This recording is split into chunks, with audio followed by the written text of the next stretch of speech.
Assalomu alaykum. Azizlarim, yaxshimisizlar? Mana bu murojaatim Marg'ilon shahar hokimiga,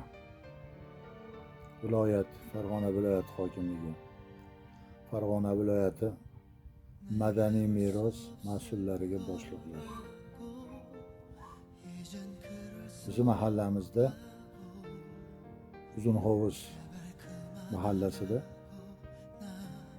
bizi faxrimiz bo'lgan madaniy meros masjidimiz bor.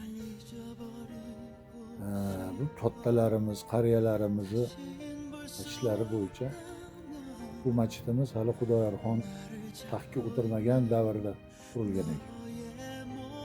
Juda tarixiy joy. Bu tarixiy joyimiz hozirgi paytda tashlandi holatga kelib nurab yotibdi. Xuddi farzandi yo'q ota-onadek muntillab qarab o'tib, kim menga yordam berar. Azizlar, hurmatli yurtboshimiz, prezidentimiz hozir madaniy meros joylarga juda katta e'tibor beryaptilar. Bunaqa joylarni rekonstruksiya qilib,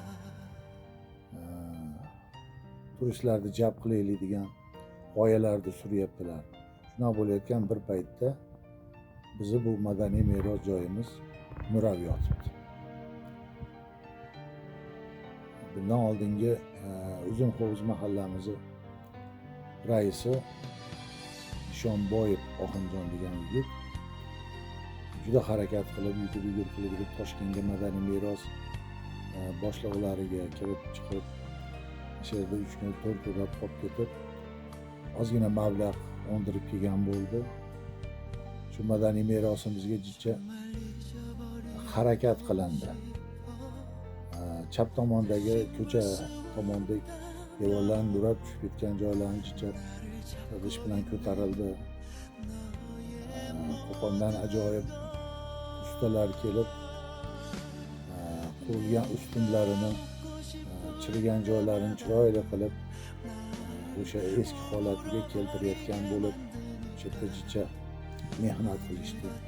Yana nima bo'ldi bilmadim, taqataq to'xtadi qoldi. Hozir yana xarob holatda nurab yotibdi. Azizlarim, hurmatli Farg'ona viloyati hokimi, Marg'ilon shahar hokimi, madaniy meros boshliqlari, agar bu joy sizlarga kerak bo'lmasa, mahallamizga beringlar. Juda katta joy. Mahallamizda qanchadan qancha uyga zor insonlar yashaydi. Shularga bir uy qurib beraylik. Hech bo'lmasa 4 ta 5 ta aholi uyli joyli bo'ladi. Mahallamizda bolalar uchun o'yingohlar yo'q.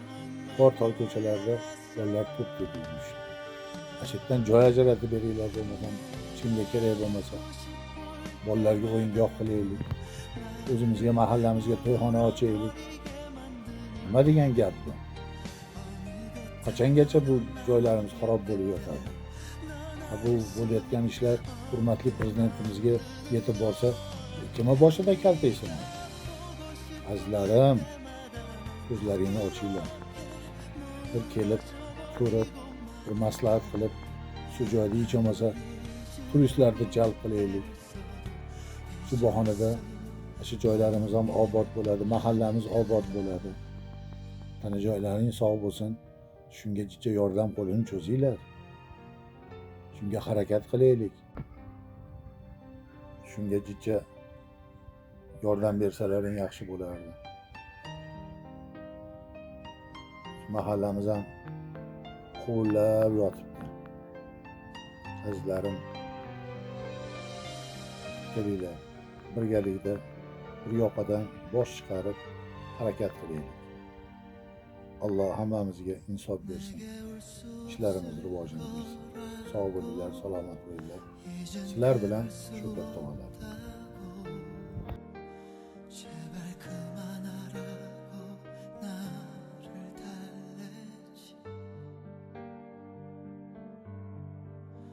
정말 잊어버리고 싶어 다시는 볼 수 없다면